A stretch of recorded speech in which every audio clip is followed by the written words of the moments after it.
Beth Kadoun, Vice President of Tax and Fiscal Policy. I want to give you an update on Governor Dayton's supplemental budget and tax proposal that was just released. First, a reminder, this is our second year of the budget. Our budget was already set last year with over a 10% increase in spending, and Minnesota also has a budget surplus of $329 million, fifth year in a row that we've had a surplus.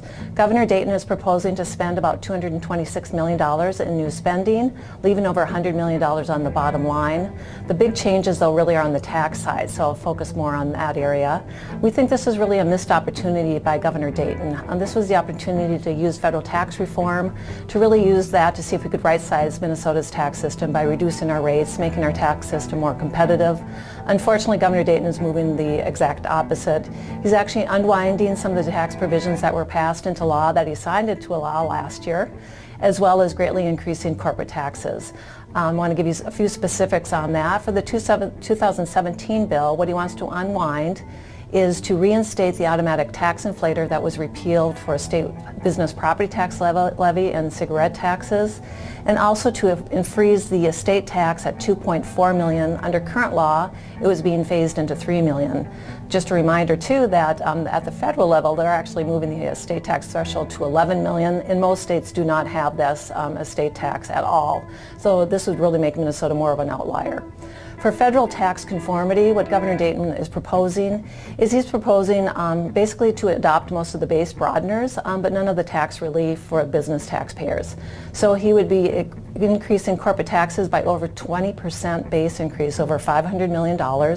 And how he does that is, like I said, he adopts the base broadeners, but not the bonus depreciation.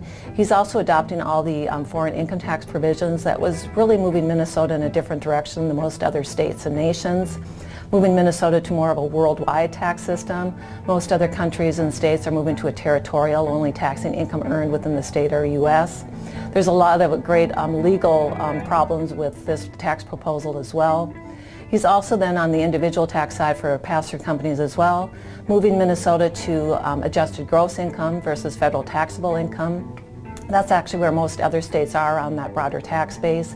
But then he's not really reducing any rates. He's not adopting the pass-through tax provision. The only bright spot that we see is he is adopting full conformity with Section 179, the business expensing. So we're in agreement on that. So that is the bright spot from Governor Dayton's proposal. Next steps will be the legislature will then have their own tax proposals. This is really the next 2 weeks are the flurry of activity in the policy committees. They go on break on March 30th for their 10-day break. So right now they'll be focused on getting those policy bills through policy committees to meet that deadline before they go on break. And then after that we expect them to really get to work on the tax bill.